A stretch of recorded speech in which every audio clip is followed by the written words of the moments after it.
to Starcraft 2 stuff on MLG. Today we are gonna fight the Imperial Empire and the Stormtroopers with Ewoks and lightsabers.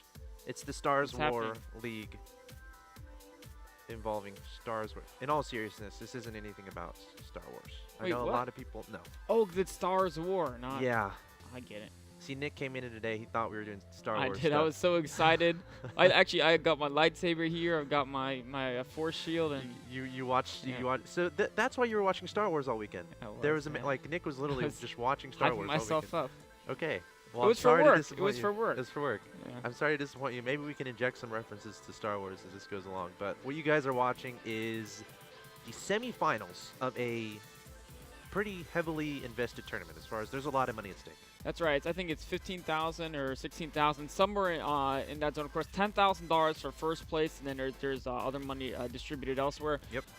This tournament is 4 top Korean players, along with all the top players from China, all the top players from Southeast Asia, Australia, basically the whole region, along with the 4 top Korean players. Of course, those Korean players who win this tournament were Nesty, Parding, Liquid Hero, and Maru. Now we're in the semifinals. Out of those 4 Koreans, 3 of them made it to semifinals. Nesty fell to Parding. So actually, the only Korean so far to lose has been to another Korean. Although there were losses in the group stages. I know Nesty, I think, lost to Asking me a question. I gotta check. Who did Nesty lose to? I'm gonna ask you. I'm afraid to look because guys, the results actually. Yeah, we already cast that, didn't we? Yes, we did. Okay. Nesty lost to. Nesty has already lost. Oh, he tied with F91 with 1-1, and he tied with Sen. So the way they did the group stages was it was 2 games in a row. So there were some ties involved there. Like Maru tied with Jim earlier. So that was actually it was Maru 2-0 Jim. Yeah, he tied with Moonglade. Excuse me. Yep. Tied with Moonglade. Good job, Moonglade. And so there's been some matches that the Koreans have lost, but overall, once you got to the playoffs, the only Korean so far lost has been Nesty. Yep. And of course, that was the Parding. So we got 4 players left. Yeah, the 4 players left. They're all really, really good, and they're all at this point. They might get eliminated. They're fighting for. Well, one of them will. 2 of them will today, actually. Absolutely. So they're fighting for a lot of money and to stay alive in the tournament, go to the finals. Again, a lot of money is on the line here. The 4 players are Sen, Parding, Maru, and Hero. They're best of 5s. Yes. Yes. I love best of 5s. Best of 5s are awesome. What are we starting out with? We're starting out with Sen versus Parding. Will be the first semifinal. Next will be Maru against Hero. Nice. And one thing, Bart, before we jump into the game, I want to talk about is you could say, oh, this is a top Chinese tournament. And the Chinese players are supposed to be amazing. How come there's no players from China in the top 4? Of course, Great Sen question. from Taiwan. And it's honestly, this is how competitive this tournament is. And for example, Jim, if you saw we had earlier was the quarterfinals of this. Jim went neck and neck with Hero, and it was an insanely close, intense series. Hero barely edged him out. And there was other great Chinese players here, like XY was in here as well. He did very well. I think XY barely got knocked out as well. But now we're at it, Korean superstars along with Sen. So let's jump into the first semifinal. I'm excited for this one. It's a PVZ, and these guys are really good. You know, these are the guys that you're going to see their names everywhere. In 10 years, when someone's writing the history of esports. When you're walking down the street, walking down billboards everywhere. And there's clothing models. Clothing models. Yep. There's mannequins constructed off of their bodies. Yep. And there's branding everywhere regarding these 2 players. Like, again, these are pretty much the legends of StarCraft 2. In the bottom right-hand location, your Blue Zerg player from Team Gamania, the Taiwanese player, has made a splash in many tournaments around the world. And he's making a splash here in this Gigabyte SWL. He is Sen. Of course, Sen made that famous decision to go jump into Taiwanese Star League. There was a period where he was playing tournaments everywhere.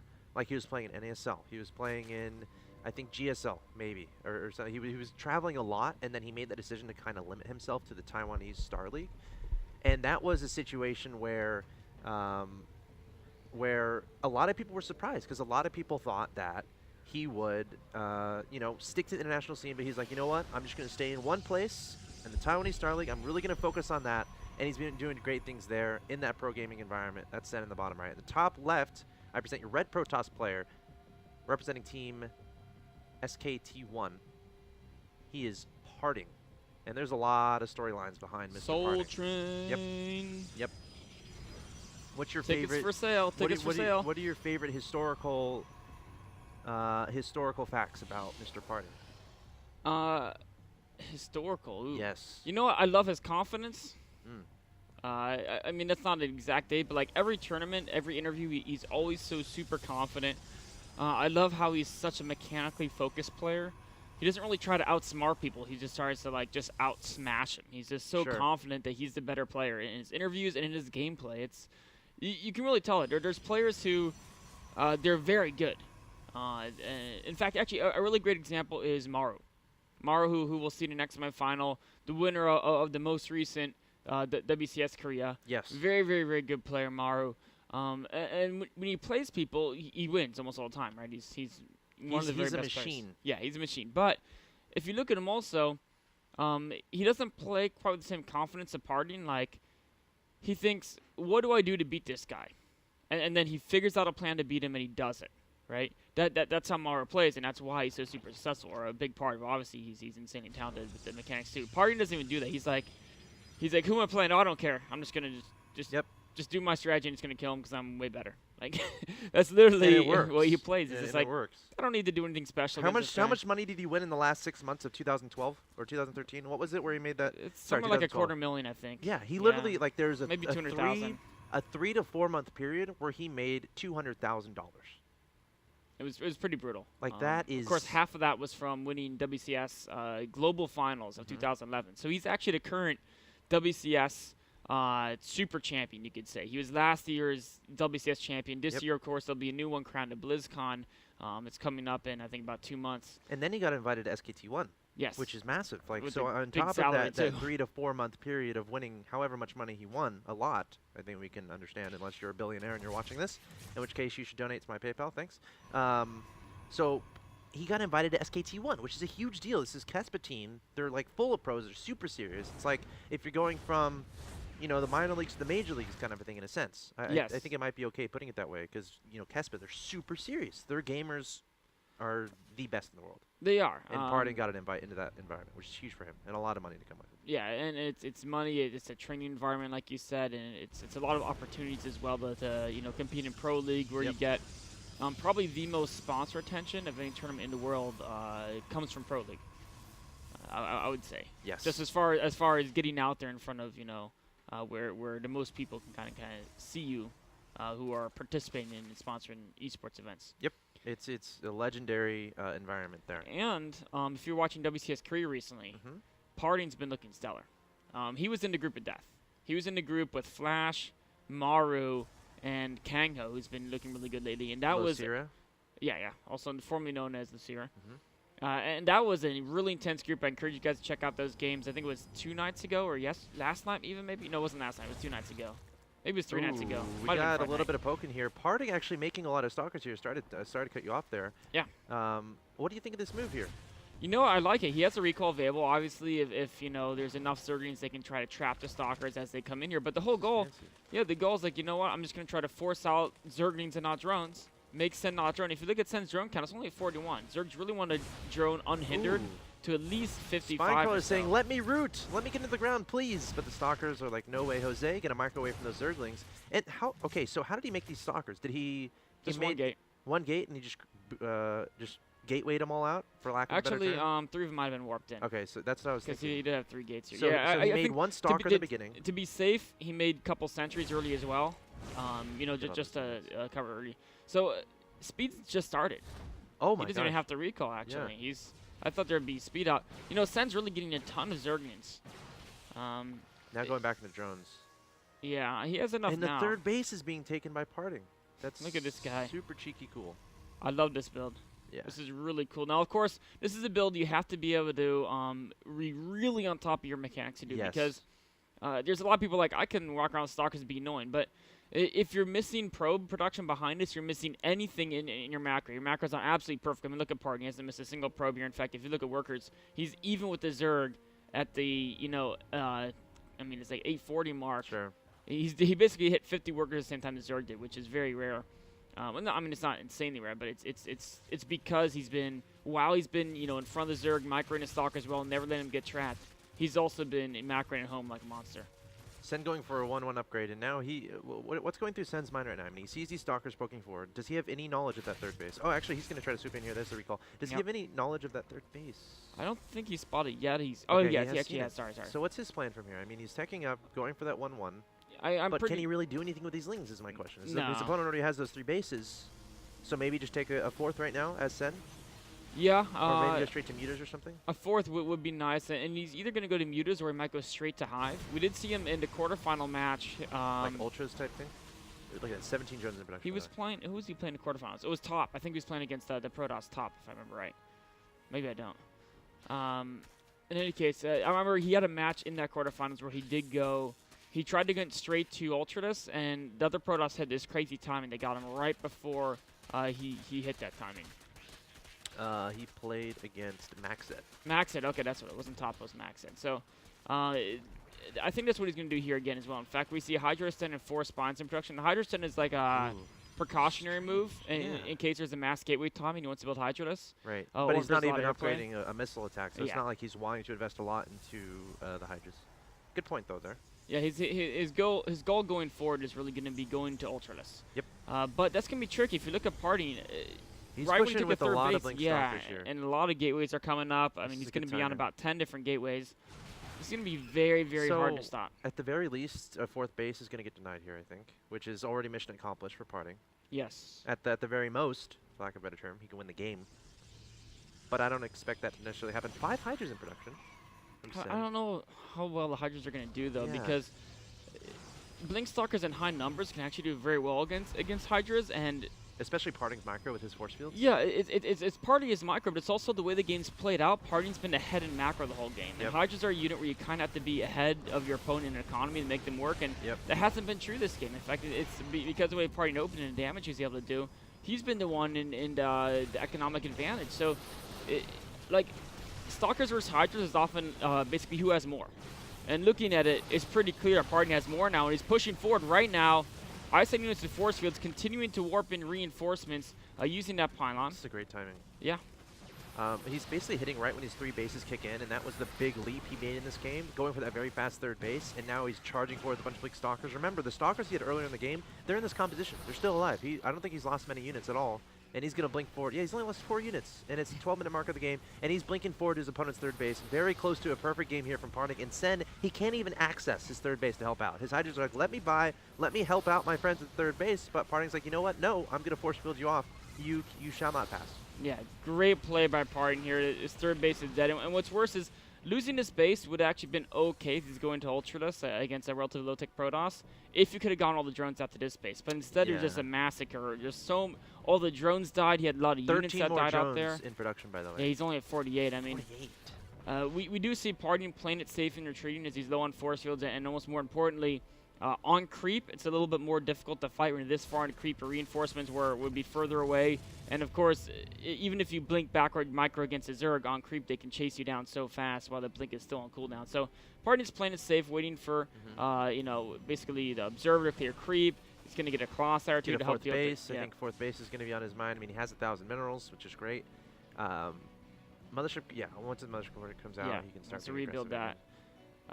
We'll see if he's planning to just do a big follow-up attack with a couple Colossi, or if he's going to play, expansion and macro game.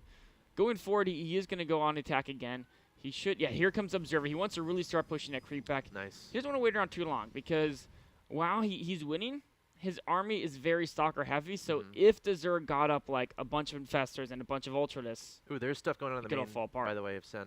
Oh yeah, nice little warp in, harass. A great use of minerals there. Keep the Zerg distracted into main, and Warp Present can get away. As he does that, he's pushing into the 3rd base over here. 3rd base. And look at that force field in the ramp. So as soon as you lay down those force fields, everything in this area is dead. Yes, and meanwhile, with the Zerg distracted, again, the Warp Present comes back into the main. And in small battles, the Zealots do very good against the Hydra. So it's a great way to use your minerals, warping those Zealots into small battles. And in the major battles, that's where your Stalker Sentry army does its work, trying to clear up all this creep. More damage being done in the main, and look at how well the Zealots are trading. Yeah. Very, very effective. And notice how he doesn't commit too far on a creep. He wants to just let the creep proceed, play it safe. And I mean, the game's fully in Parting's hands right now. He's making this look so easy, too. I mean, he's playing like Sen is no schmuck. Sen is one of the best players to ever play Starcraft 2. He has results. Everyone's just schmuck when they play party, man. Yeah, party. That's what this guy does to people. This, you know, it started out with the build, and remember, this is game 1. And I'm not saying it's over, but parting is certainly pretty far ahead. He has all the momentum. He's in complete control of this game. Sniping bases left and right. Taking down a bunch of drones. But it's a situation where Sen might adjust in the next game. He's like, okay, my opponent on Akalon Wastes went for a very fast third base. That's what Protosses do on Akalon Wastes.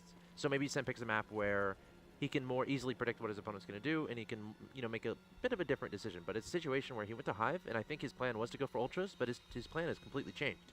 There's too much pressure. He was forced to build Hydralisk and Roaches, and now he's kind of stuck into it because Ultras only work if you get out a good chunk of them, you know, 4, 5, 6 at least. And if you already have a bulk of Hydralisks, they don't actually go that well with Hydralisk because you need, ideally, you either have a lot of Ultralisks, so some tank for the others, or you have a lot of Zerglings or Binions with Ultralisks. You need something to help basically take up other attacks because Ultralisks, if you just have like 2 in the front, the whole Protoss army will focus them down and they'll die instantly. And the Ultralisks is really there for its damage output, not just its life. Okay, parting is maxed. This is the timing he's been looking for. Going to send some units into that third base. Going to try to distract his opponent. Those are fake Colossi in the front. He's hoping that his opponent pulls those with the Vipers. That's what he's going to do. He's pulling the weakened Colossi. That's exactly what parting is okay with. And now he has this High Templars. Throwing in the Time Wars from the Mothership Core. Blinking forward with the Stalkers. Targeting down those Vipers. Great micro here from parting. And Sen trying to figure out a way to engage this. This is such a tough spot for Sen. You know, he has 2 abducts left if he can get 2 of the Colossi. Maybe with enough roach reinforcements, he could push this back, but with Storms in the mix too, and a great blinding cloud from Sen actually. Look at those Storms though. All the Hydra's gonna melt away, and the Colossi, yes, they're still very much alive. They're having fun. It's War of the Worlds. Actually, mismarking them a little bit there. Oh, there's a blinding cloud. Yeah, wow, that was a really good blinding. You know, Sen's. I'll love a decision there to say, you know what? Even if I abduct the Colossi, the Stalkers alone would probably kill me, so I'm gonna go for the blinding clouds and control that engagement very, very well. But it's just, I mean.